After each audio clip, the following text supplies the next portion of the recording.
Você já ouviu falar em segunda etapa da reconstrução mamária? Hoje a gente vai explicar para vocês o que significa segundo tempo da reconstrução. Olá, eu sou Alberto Benedic. Eu sou Marcela Camarota, nós somos cirurgiões plásticos. E esse é o nosso canal de cirurgia plástica da mama.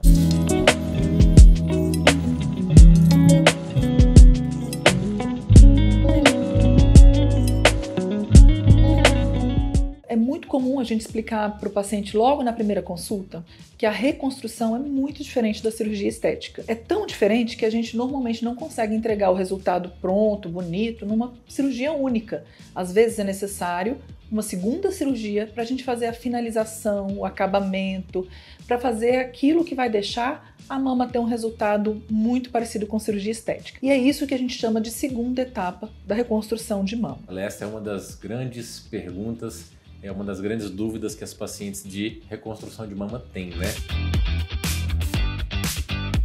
Isso é uma resposta que depende, né? Geralmente a gente fala que, olha, eu sei que normalmente não é uma só, raramente a gente faz em uma só. E que na maioria das vezes a gente em duas cirurgias consegue fazer.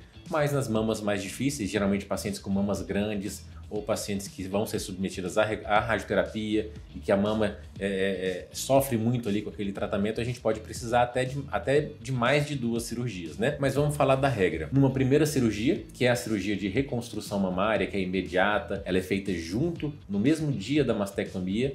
O mastologista está ali, acabou de retirar a mama e a gente vai fazer a primeira etapa da reconstrução de mama, que é a gente restabelecer o volume mamário, né? Então, na primeira etapa, o que a gente faz? Foi retirada ali uma grande quantidade de tecido mamário e a gente vai repor esse volume. Geralmente a gente vai utilizar uma prótese, um expansor. Na maioria dos casos é isso que a gente utiliza para repor volume, que é o principal objetivo da primeira etapa da reconstrução. Mas é comum que depois que a gente cicatrizou, que fez tratamentos que podem ser necessários complementares, que a paciente tem algumas outras coisinhas que a gente precisa melhorar. Uma gordurinha que está na região pré-axilar, uma gordurinha que está na lateral da mama, algum local da reconstrução onde a gente colocou a prótese que tem uma área mais alta ou mais funda, e a gente vai usar essa segunda etapa para fazer esses ajustes de volume, de gordura, ajustes de pele, ajustes de posição da areola. Então é uma cirurgia que ela tende a ser menor do que a primeira etapa, mas que ela é fundamental para a gente conseguir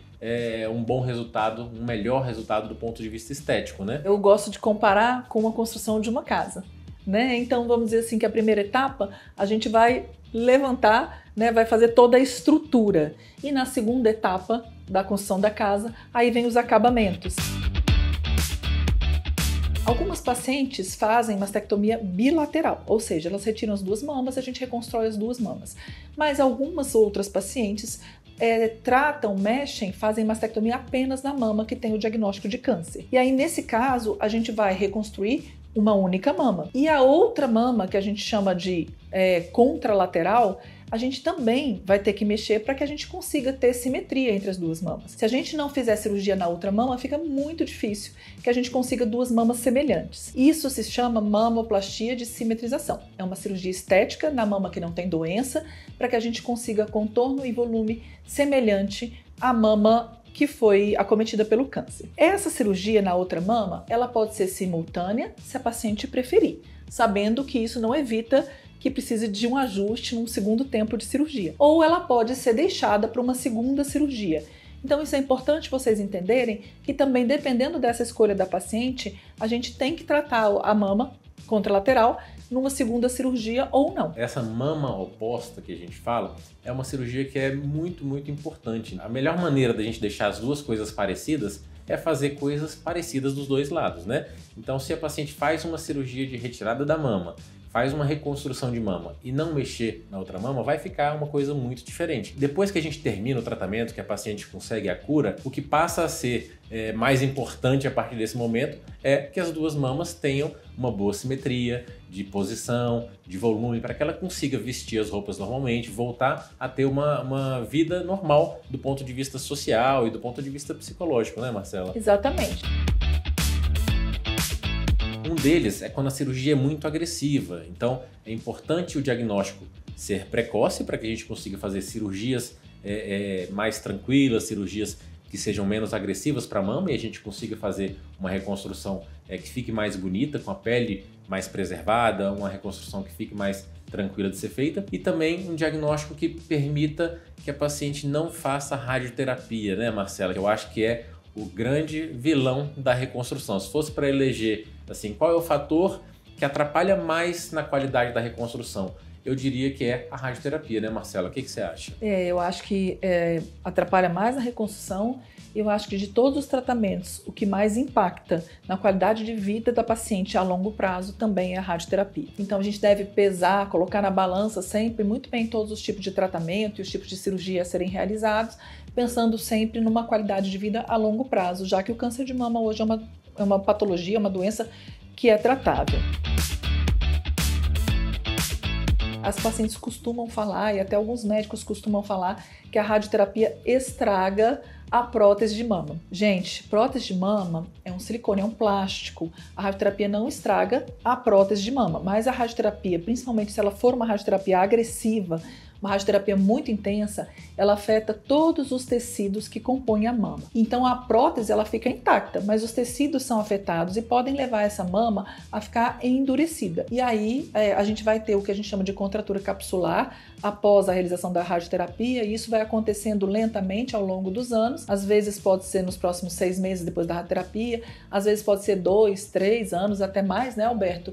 E vai acabar fazendo com que essa mama fique assimétrica. Ao longo dos anos, essa mama vai enrijecendo e subindo a posição, mudando de posição, e a mama natural, que é a mama do outro lado, ela acaba sofrendo algumas alterações por mudança de peso ou pelo passar dos anos, e aí a gente vai ter uma assimetria ao longo dos anos. E é importante a gente destacar que o efeito da radioterapia, ele, vamos dizer, ele é para sempre, né, praticamente. Então, as alterações que a pele sofreu, que a gordura sofreu, que o músculo sofreu, eles são quase que permanentes. Tende a dar uma melhoradinha com o passar dos anos, quanto mais tempo passar, mais isso tende a melhorar na maioria das pessoas, mas são efeitos que são meio que permanentes, esse efeito de fibrose dos tecidos. Não é incomum que a gente corrija uma contratura, mas que essa paciente continue sempre com aquela mama que foi irradiada um pouco mais firme, mais rígida do que a mama que não foi irradiada. Isso é uma coisa que é muito importante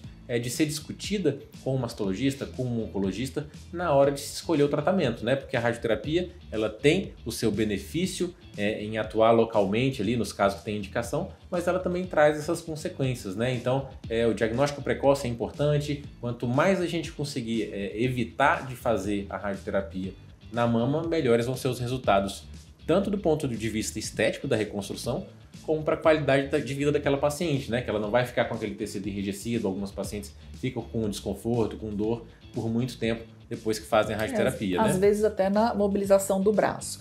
Mas por que a gente está falando tudo isso aqui de radioterapia nesse momento que a gente está falando sobre tempo cirúrgico? Porque quando a gente tem essas alterações que vêm após o tratamento, após a radioterapia, muitas vezes é necessário que a gente faça uma terceira cirurgia para soltar essa mama, liberar esses tecidos que ficaram enrijecidos por conta da radioterapia. Então, como o nosso papo hoje aqui é sobre número de cirurgias, a gente gostaria de explicar para vocês que as pacientes que passam pela radioterapia, elas têm chance de ter que fazer cirurgias após a realização da radioterapia para tratar esse endurecimento, esse enrijecimento da mama, já que a radioterapia tem um efeito permanente nesses tecidos. Isso pode acontecer e a gente vai estar sempre à disposição para lidar com essas questões, já que não é uma escolha fazer ou não fazer radioterapia. Em alguns casos, a indicação ela é precisa, ela é necessária. E aí a gente tem que lidar, então, com o que fica, né, desse tratamento para tentar trazer melhor qualidade de vida para a paciente. E a gordura, Marcela, é uma grande aliada nesses casos, né? Talvez se fosse para a gente eleger o grande vilão, se fosse para a gente eleger agora quem que é o grande mocinho aí dessa segunda etapa, é a gordura, né? É a gente trabalhar ali com gordura, tanto com o objetivo de tirar volume de onde está sobrando, colocar volume onde está faltando, mas de também utilizar o potencial de fatores de crescimento da gordura para melhorar a qualidade da pele, tentar melhorar esse aspecto ressecado, endurecido da mama, né? A gordura, ela tem essa característica de trazer junto com ela uma série de substâncias, vamos dizer assim, né, que ajudam a melhorar esse tecido irradiado. Então a gente tira gordura boa de algum local, por exemplo, do abdômen, e coloca gordura boa nessa mama onde a gordura está prejudicada, a gordura algumas células de gordura morreram por conta da radioterapia, então a gente traz tecido bom, gordura boa, para repovoar essa mama e melhorar essas características que foram trazidas pela radioterapia. Um dia a gente vai falar só sobre radioterapia e sobre alguns outros tratamentos que são importantes, que são coisas novas que a gente tem feito para reverter, tentar melhorar e reverter esses efeitos da radioterapia. Para finalizar, vamos fazer um resuminho aqui. A segunda etapa, ela existe para tentar entregar o melhor resultado possível para uma cirurgia de reconstrução. A gente usa essa segunda etapa ou essas segundas etapas para fazer coisas que a gente não fez na primeira cirurgia por questões de segurança, né? Para a gente conseguir diminuir ao máximo o risco da primeira cirurgia, e nessa segunda a gente vai tentar melhorar ao máximo o resultado que a gente entrega para as pacientes de reconstrução de mama. Com certeza o nosso objetivo é sempre fazer menos etapas possíveis, contando que a gente não prejudique o resultado final, o resultado estético, que é o que vai contar no final das contas para a paciente. Se você gostou desse conteúdo, se inscreve no nosso canal. E se você ficou com alguma dúvida, deixa aqui a sua pergunta que a gente vai com certeza responder para você.